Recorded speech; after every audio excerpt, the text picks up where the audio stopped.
Can you believe that autumn is nearly here? And with it comes colder, rainier days, but what better time is there really to get out your yarn and your hooks and get cozy and crochet the day away? I know for me, granny squares are one of my personal favorite sort of projects to make because you can make them while you're on the go, you can make them in between bigger projects, and they're just pretty quick and fun and easy to get out of the way.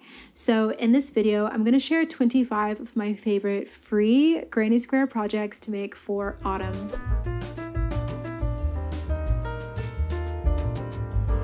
And all of these squares are worked from the center out in rounds unless I state otherwise.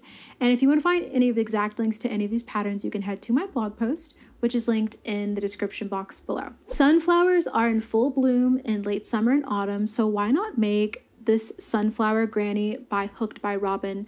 This granny square uses basic stitches to make, and the special stitches that you need to be comfortable with are the puff stitch, double crochet 3 together, and 4 together. Next is this Fall Floral Granny Square by Elise Rose Crochet.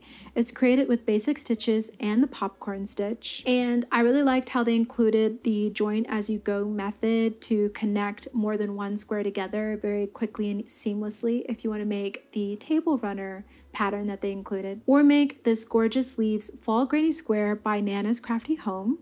The finished size is 6 by 6 inches or 15 by 15 centimeters, and it's intermediate level to create as well. Although it uses basic stitches to create it, it does require a bit of changing the yarn color while you work and stitching all of the leaves together, and then crocheting into the back of the leaves to create the 5th and 6th round. But I believe that this one would definitely be worth it, as you could have so much fun with choosing all the different colors for the leaves. I also liked this pumpkin square by This Is Crochet. This one would be perfect to make because what says autumn more than pumpkins? It uses basic stitches as well as the front post double crochet and a bit of color changing. And this square measures 8 inches or 20 centimeters and is more intermediate level to create. This Fall Flower by Nana's Crafty Home is also cute. It's beginner friendly to make, and I thought it was quite trippy with the eyes and smile. It measures 14 inches or 35.5 centimeters and is worked in the round from the center out, but then you go back to the center and actually work on top of that center section from rounds 1 through 5 and add those flower petals. And I really liked how they added those flower petals for this one to give it a 3D effect, and how they embroidered the eyes and the smile in the middle of the flower. Here's another festive granny. It's the Apple Granny Square by Nana's Crafty Home. It is beginner friendly to make and measures 5 inches or 13 centimeters. To create it, you make the apple, then add the leaf and stem, and then finally you turn that apple into a granny square shape. And this one uses basic stitches as well as the cluster stitch motif to make it. Or make this Bea Flower Granny by Blue Star Crochet. It measures 8 inches or 20 centimeters and uses basic stitches. And the special stitch used here is the V-stitch, which you create by working a double crochet and then chain 2 and a double crochet all in that same stitch. I also liked this Twinkling Square by Meza Craft. You can either make it with fingering yarn and it creates a 6 centimeter or 2 inch square. You could use sport weight yarn and it creates a 7 centimeter or 3 inch square. Or you could use worsted weight yarn and it creates a 9 centimeter or 3.5 inch square. And this one is available actually as a downloadable pattern free on their blog. You could also make the August Moon Square by Fiber Flux. It's intermediate to create and measures 8 inches or 20 centimeters.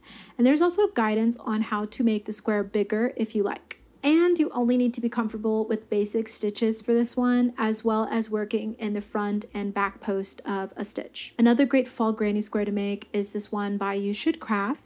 It's beginner friendly to make as well and measures 8 inches or 20 centimeters and only requires basic stitches as well. And it also uses the double crochet 2 and 3 together, so it does require a bit of decreasing. This Autumn Flower Granny Square by Yarnitopia is also a great one to make. It makes a 6 inch or 15 centimeter square, and it's intermediate level to make, as the special stitches used here are the back post single crochet and front post half double crochet. But this one has a helpful YouTube video tutorial to go along with it as well. Or make this Crochet Fall Mug Square by Crafting Each Day. It measures 8 inches or 20 centimeters, and this one is worked with the tapestry crochet method, where you work specifically a single crochet with one color while carrying the other yarn behind it to work your stitches, and it uses 3 different colors to make this square. So this one's a bit more of an intermediate level make because you do have to be comfortable with the tapestry crochet method. You could also make the leaf granny square by Repeat Crafter Me. To make this one, you start with the leaf, then work the border around the leaf, and this one's beginner friendly and quite quick to work up. Another great square to make would be this tartan plaid square by Whistle and Ivy. The square measures 9 inches or 23 centimeters and uses the tapestry method as well. And I really liked how they created a blanket with this granny square, and they have additional instructions on how to make it. The Autumn of My Mind granny square by Your Crochet would also be really nice to make. This one does use some special stitches, including the V-stitch, double treble crochet, front post double treble, front post single crochet, and popcorn stitch, single crochet 2 together, and the shell stitch and the treble V-stitch. There's also quite a bit of color changing to make this one, but I really liked the texture for this one as well as the color work. I also loved this Rustling Leaves granny square by Tales of Knots. The finished size of the square is 8 inches or 20 centimeters, and it's beginner friendly to make, as the only special stitch used for this one is the front post puff stitch. And I really liked how this one had more of a subtle leaf design, which is really nice if you want something that's not screaming autumnal, but just kind of has a subtle vibe of autumn. I also liked this little acorn square by Ned and Mimi. It's beginner friendly to make and measures 8 inches or 20 centimeters and does require you to know the mosaic crochet method. But I loved the color work for this one and that it had a more modern sort of feel to it. Here is another acorn granny square by Repeat Crafter Me. This one's made in the round from the center out, and then you work the acorn on top and sew it. And this designer had a lot of really cute fall granny square designs, so you should definitely check them out on her website. Another great square to make would be this Sunflower Square by Kristen Holloway Designs. It's advanced level to create and uses stitches that work into the post of the stitch, as well as the 3rd loop half double crochet stitch, picot single crochet, and working into the back bar of the single crochet stitch. It measures 12 inches or 30.5 centimeters. And I really liked how intricate this design is, even though it's a bit more advanced level to create, so it would take a bit more time, but I definitely think it would be worth it. The next square is more beginner friendly. It's the Autumn Square Motif by Serene's Crochet, and uses basic stitches and the double crochet cluster motif. And this one has a YouTube video tutorial if you're more of a visual learner. That's definitely helpful. Here's another lovely fall leaf granny square by Maggie Weldon. It's beginner friendly to make and measures 9 inches or 23 centimeters.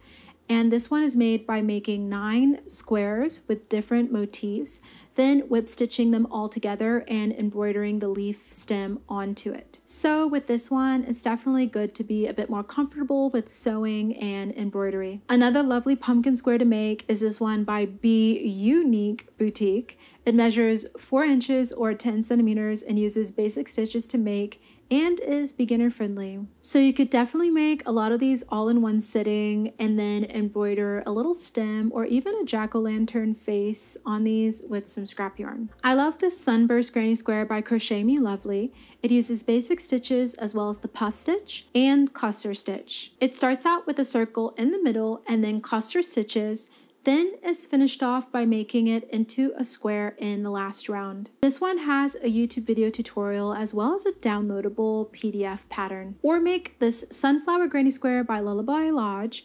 The special stitches used for this one are the cluster and puff stitch. And this one measures 6 inches or 15 centimeters and has a video tutorial for it as well. I also liked this Fall Blossom Square by It's All in a Nutshell Crochet, and this one is intermediate level as the special stitches used here are the back post double crochet and front post double crochet, the long diagonal front post double crochet, and the V-stitch. And it makes a square that measures 12 inches.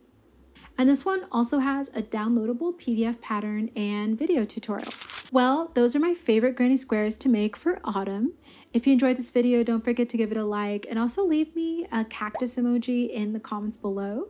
And don't forget to subscribe and join me back here each week for more crochet inspiration.